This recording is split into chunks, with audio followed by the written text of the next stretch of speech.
সম্মানিত সংগ্রামী বন্ধুগণ, সকাল 8টা থেকে আপনারা অপেক্ষা করছেন।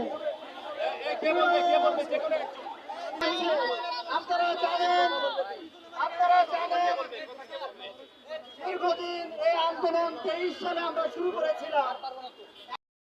মিটিং এ ছিল হচ্ছে স্বাস্থ্য শিক্ষা সচিব, স্বাস্থ্য পরিবার পরিকল্পনা মন্ত্রণালয় এবং স্বাস্থ্য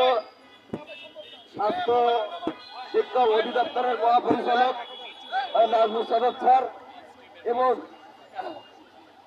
সেখানে আরো উপস্থিত ছিল স্বাস্থ্য অধিদপ্তরের এডিজি বা অতিরিক্ত মহাপরিচালক স্যার। মানে মূলত তিনটা মন্ত্রণালয়ের সাথে বসেছেন। তিনটা যে আমরা হচ্ছে স্বাস্থ্য মন্ত্রণালয় অধীনস্থ স্বাস্থ্য শিক্ষা অধিদপ্তর এবং স্বাস্থ্য অধিদপ্তরের আমাদের মূল দাবিগুলা আমরা সেই স্বাস্থ্য শিক্ষা অধিদপ্তরের মহাপরিচালক এর উপস্থিতিতে এবং স্বাস্থ্য শিক্ষা অধিদপ্তরের মহাপরিচালক এবং স্বাস্থ্য অধিদপ্তরের অতিরিক্ত মহাপরিচালক প্রশাসনের উপস্থিতিতে আমাদের এই মিটিং সম্পন্ন হয়। আজকের কর্মসূচির অবস্থান কি, এখন কি করবেন আপনারা?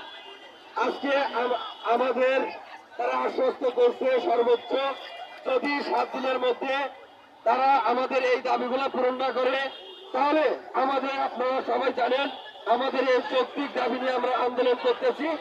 যদি পূরণ না হয় তাহলে সারা বাংলাদেশ থেকে আমাদের 40,000-এর উপরে বেশি চাকরি প্রত্যাশী এবং আমাদের প্রায় 30,000-এর মতো শিক্ষার্থী এবং 10,000-এর মতো পেশাজীবী আমরা সরাসরি ঢাকা টু লংমার্চ কর্মসূচি ঘোষণা করব এবং সেটা সচিবালয়মুখী হতে পারে।